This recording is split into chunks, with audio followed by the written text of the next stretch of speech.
오늘 하나님께서 우리에게 주신 말씀은 예레미야 20장 7절부터 13절의 말씀입니다. 예레미야 20장 7절부터 13절의 말씀을 한 절씩 교독하도록 하겠습니다.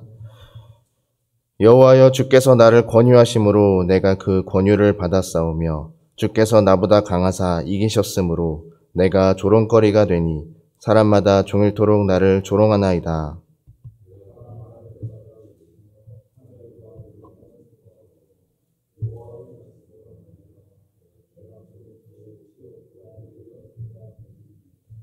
내가 다시는 여호와를 선포하지 아니하며 그의 이름으로 말하지 아니하리라 하면 나의 마음이 불붙는 것 같아서 골수에 사무치니 답답하여 견딜 수 없나이다.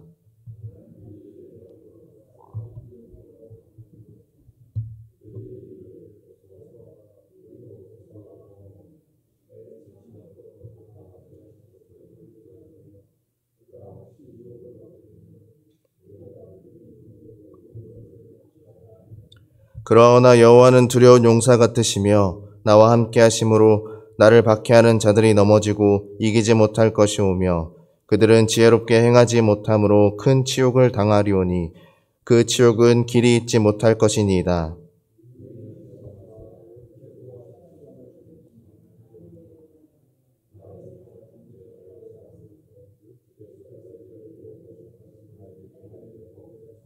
함께 읽겠습니다.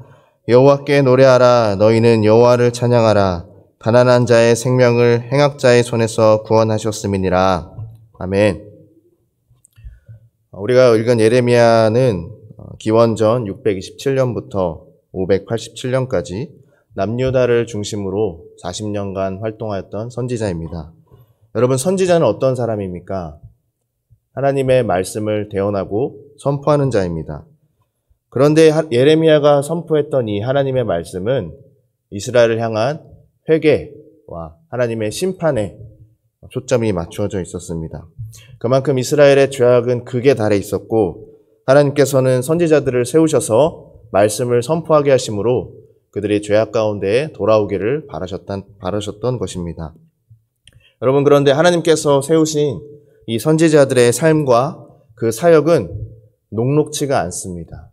결코 쉬운 사역이 아니었습니다.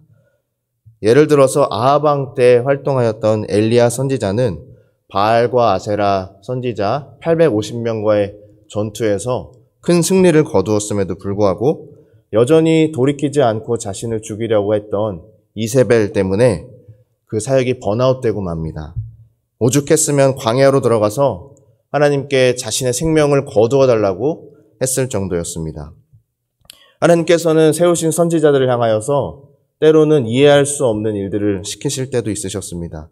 호세아 선지자는 간음한 이스라엘과 하나님과의 관계를 보여주기 위해서 창녀와 결혼하라고 명하셨고, 이사야 선지자는 3년 동안 알몸으로 활동하였으며 에스겔 선지자는 왼쪽으로 390일 동안, 오른쪽으로 40일 동안을 누워서 지냈습니다.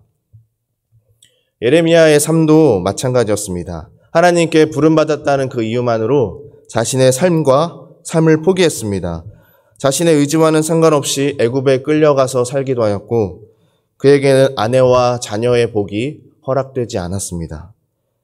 그런데 그가 평생을 외로움과 고독함과 사람들의 조롱과 거부 속에서 살았던 것은 자기가 선택한 것이 아니라 하나님의 강권적인 부르심이었습니다. 7절의 말씀입니다. 여호와여, 주께서 나를 권유하심으로 내가 그 권유를 받았사오며 주께서 나보다 강하사 이기셨으므로 내가 조롱거리가 되니 사람마다 종일토록 나를 조롱하나이다. 여기서 말씀에는 하나님께서 예레미야를 권유하셨다라고 아주 완곡하게 번역이 되어 있지만 사실 이 단어는 출애굽기 22장 16절에서 사람이 약혼하지 아니한 처녀를 꾀어 동침하였으면에서 꾀다에 사용된 단어로서 하나님께서 자신을 속이시고 꾀임에 넘어가게 하셨다라는 그런 말로 예레미야가 쓰고 있는 것입니다. 그런데 이것은 단순히 하나님께서 예레미야를 꾀신 것이 아니라 예레미야보다 강하시고 그 하나님의 거부할 수 없는 그 강권적인 힘으로 예레미야가 그것을 뿌리치지 못하였기에 그 부르심에 따를 수밖에 없었다라는 이야기입니다. 여러분, 그렇습니다. 하나님의 부르심은 강권적입니다. 우리가 도저히 뿌리치지 못할 정도로 하나님은 우리를 강하게 부르십니다. 그러나 하나님께서 부르셨다고 해서 우리의 모든 일이 만사형통하지 않습니다. 어려움이 없고 고통이 없질 않습니다. 오히려 하나님께서 부르신 우리의 삶의 자리와 사역 현장, 그리고 복음을 전하는 그 자리는 고통스럽고 상처로 가득합니다. 그리스도인으로서 우리가 살기 위하여서 포기해야 하는 것들과 세상과 다른 길을 걸어가는 것은 결코 쉬운 일이 아니며, 복음은 늘 사람들에게 거부당하며, 오랫동안 우리 가족들을 위하여서 기도하지만 우리 배우자, 우리 자녀, 우리 손자, 손녀, 우리 부모님은 왜 그렇게 해도 마음을 꾹 닫고 변하지를 않는지, 그 시간들이 길어지면 우리는 지치고 때로는 포기하고 싶어집니다. 예레미야 선지자의 삶 또한 그랬습니다.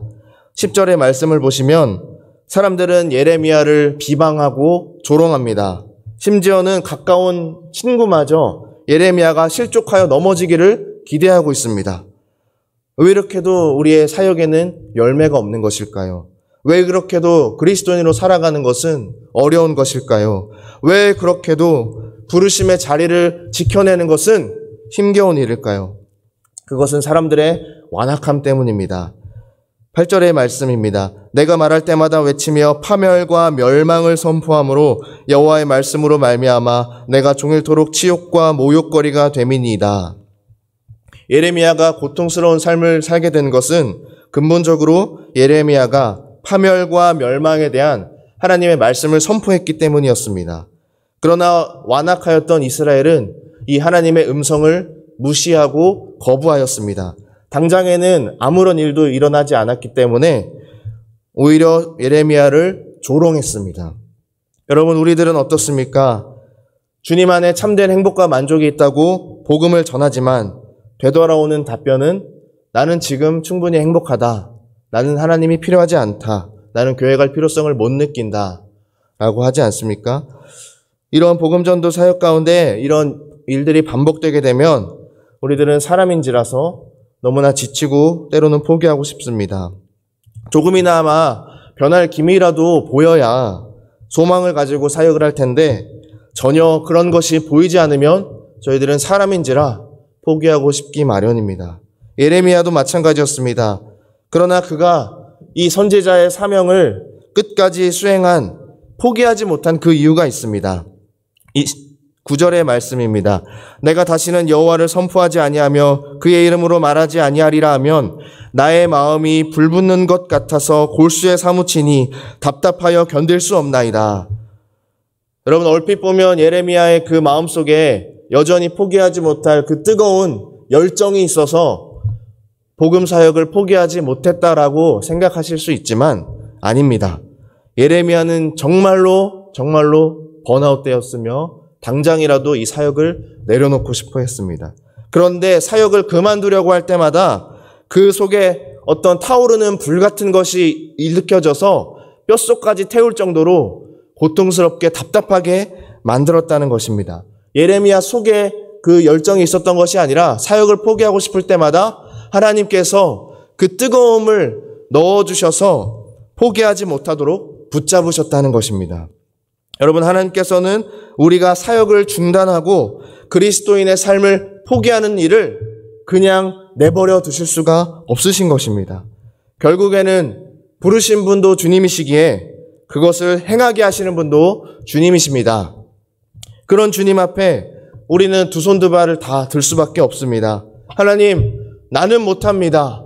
하나님, 나는 도저히 모르겠습니다. 주님이 행하시옵소서. 주님이 알아서 해 주시옵소서. 이렇게 고백할 수밖에 없게 되는 것입니다. 여러분, 수많은 갈등과 눈물과 좌절, 그 모든 것이 다 걸러지고 나서 결국에 남는 것은 하나님의 주권이며 우리는 그 하나님의 주권을 찬양하지 않을 수가 없습니다. 이것을 말과 논리와 이성으로 모두 다 담아내고 설명할 수는 없지만 이상하게도 고난을 겪었던 자들은 다 하나님을 찬양하게 됩니다. 11절부터 13절이 그 하나님을 찬양하는 내용입니다. 예레미야는 하나님을 찬양하면서 특별히 13절에서 우리가 함께 찬양하자며 권면하고 있습니다. 우리를 하나님을 찬양하는 그 찬양의 자리로 초대하고 있습니다. 여러분, 찬양에는 능력이 있습니다. 찬양하면 믿음이 불러일으켜집니다. 다시금 소망하게 됩니다. 새 힘이 솟아납니다.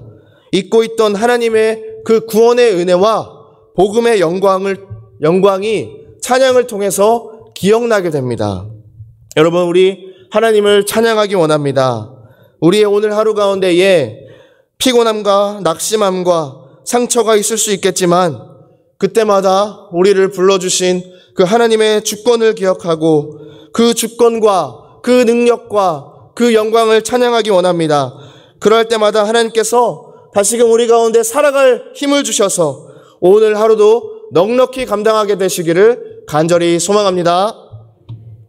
기도하겠습니다.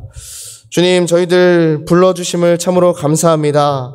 하나님, 그러나 주께서 불러주셨음에도 저희들의 사역과 저희들의 삶 가운데에는 녹록치 않음이 있으며 고통이 있으며 상처가 있으며 아픔이 있음을 주님 앞에 솔직하게 아뢰나이다.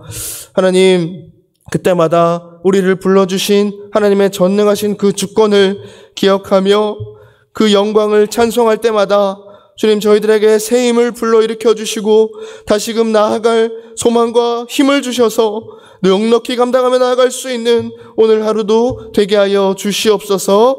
감사드리며 예수 그리스도의 이름으로 기도드립니다. 아멘. 이 시간 함께 못다한 기도 제목들 가지고 또 말씀을 기억하면서 함께 기도하며 나아가겠습니다. 우리 주여 한번 외치시고 함께 통성으로 기도합니다. 주여